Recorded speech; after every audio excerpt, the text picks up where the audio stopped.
This channel does not promote any violent, harmful, or illegal activities. All content provided by this channel is meant for an educational purpose only.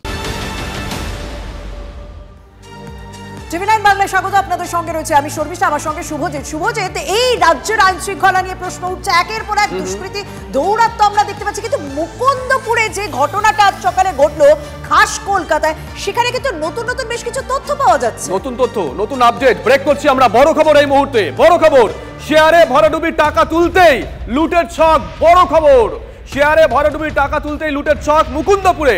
লুটের চেষ্টার ঘটনা, চাঞ্চল্যকর মোড়। আর কি জানা যাচ্ছে আমাদের সঙ্গে রয়েছেন আমাদের সহকর্মী সুশোভন। শর্মিষ্ঠা, একদম সুশোভন, মানে এই পরতে পরতে একের পর এক নতুন তথ্য পাওয়া যাচ্ছে, কিন্তু এই ঘটনার সঙ্গে একটা শেয়ারের টাকা তোলা, কিন্তু এটা তো নিশ্চয়ই পরিকল্পনা করে করতে হয়েছে। একদিন গেলাম আমি ডাকাতির চেষ্টা করলাম, চলে এলাম, তা তো হতে পারে না। নিশ্চয়ই দীর্ঘদিনের একটা পরিকল্পনা ছিল এই ডাকাতির পেছনে।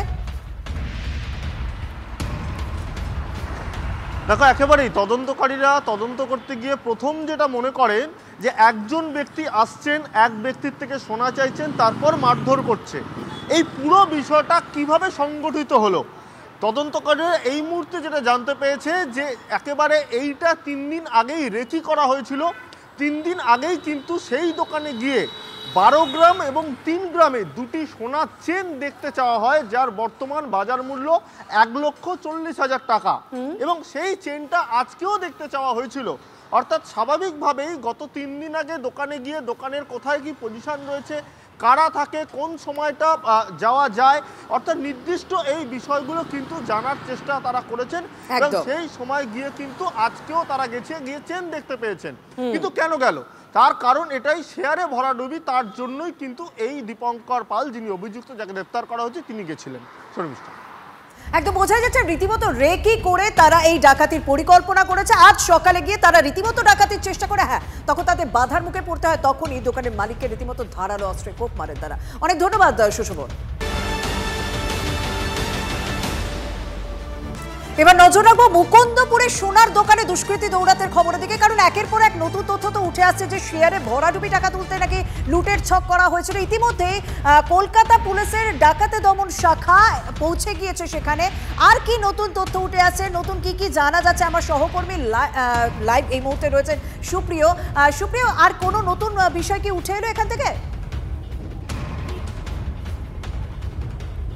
দেখো, ইতিমধ্যেই যে তদন্ত শুরু হয়েছে তাতে কিন্তু দেখা হচ্ছে শুধুমাত্র শেয়ার মার্কেটে টাকা লগ্নি করে সেখানে আর্থিক ক্ষতির মুখোমুখি হয়েই কি এই লুটের পরিকল্পনা, নাকি এর নেপথ্যে অন্য কোনো কারণ আছে, সেই বিষয়গুলো যেমন দেখছেন। ইতিমধ্যেই কলকাতা পুলিশের অ্যান্টি বাগলারি সেকশন, অর্থাৎ ডাকাতি দমন শাখার যারা গোয়েন্দারা রয়েছেন, তারা কিন্তু এই মুকুন্দপুরের যে ঘটনাস্থল সেখানে তারা ইতিমধ্যেই পৌঁছে গেছে। দেখতেই পাচ্ছ প্রায় 6 থেকে 7 জনের যে সদস্য দল বা টিম, তারা এখানে এসে পৌঁছে এখানকার আশপাশের যে সোনার দোকানে লুটের চেষ্টা হয়েছিল বা ব্যবসায়ী বাধা দেওয়ায় তাকে দোকানের ভেতরে যে ধারালো অস্ত্র দিয়ে তার গলায় যে কোপ দেওয়া হয়, সেই দোকানের আশপাশের যে সমস্ত ব্যবসায়ীরা রয়েছেন বা প্রতিবেশীরা রয়েছেন বা যারা প্রথম দেখেছিলেন, তাদের সকলের সঙ্গে, প্রত্যক্ষদর্শীদের সঙ্গে কথা বলা, এই সমস্ত ইনভেস্টিগেশনের পার্ট কিন্তু ইতিমধ্যেই চলছে। এবং তার পাশাপাশি আশপাশের যে সমস্ত সিসি ক্যামেরা রয়েছে, কোথায় কোন ক্যামেরার অবস্থান রয়েছে এবং সেই সমস্ত ক্যামেরাগুলোর ফুটেজ খতিয়ে দেখা, আর যার মধ্যে দিয়ে মূলত কোন দিক থেকে এই যে দীপঙ্কর পাল নামের ইতিমধ্যেই যে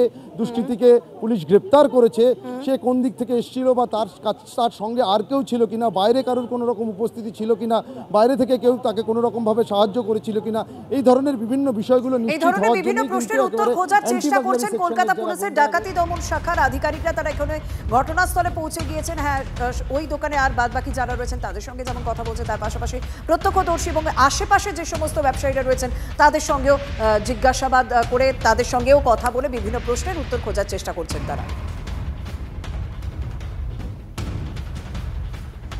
এদিকে এই ঘটনার পর আক্রান্তের পরিজন তারা কি বলছেন একবার শোনা যাক।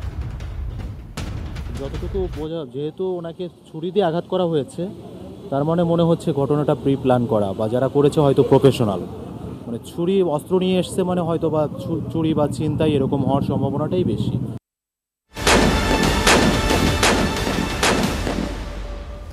এই যে কয়েক ঘন্টার ব্যবধানে বারবার এই দুষ্কৃতী দৌরাত্ম্য, সেই ছবি, সেই খবর বিভিন্ন নতুন তথ্য আপনাদের সামনে তুলে ধরছি। মুকুন্দপুরের দিকে যেমন নজর রেখেছিলাম, কসবার দিকেও তো নজর রাখতে হবে।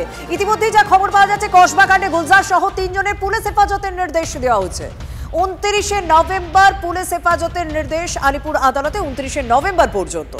বর্ধমান থেকে পালানোর সময় নাকা চেকিংয়ে ধরা পড়েন এই গুলজার। পিছনে আরো কেউ যুক্ত রয়েছে কিনা তা জানতে জেরা করা হবে। এখনো পর্যন্ত পাওয়া তথ্য অনুযায়ী গুলজারই মাস্টার মাইন্ড। ঘটনার পুনর্নির্মাণ করা হবে জানালেন আইনজীবীরা। ইনভেস্টিগেশন চলছে, ঘটনার মোটিভ কি আছে, কাদের কথাতে ওনারা এসেছিলেন এবং কারা এর পেছনে আছে টোটাল সিনিয়রিওতে, তো সেটা এখন ইনভেস্টিগেশন পার্টে আছে। তবে পুলিশ যথাযথ সাধ্য করে পুলিশ ইতিমধ্যে 3 জনকে অ্যারেস্ট করেছে এই কেসে। আজকের মহামান্য আদালত 13 দিনের পুলিশ কাস্টাডি অ্যালাউ করেছে।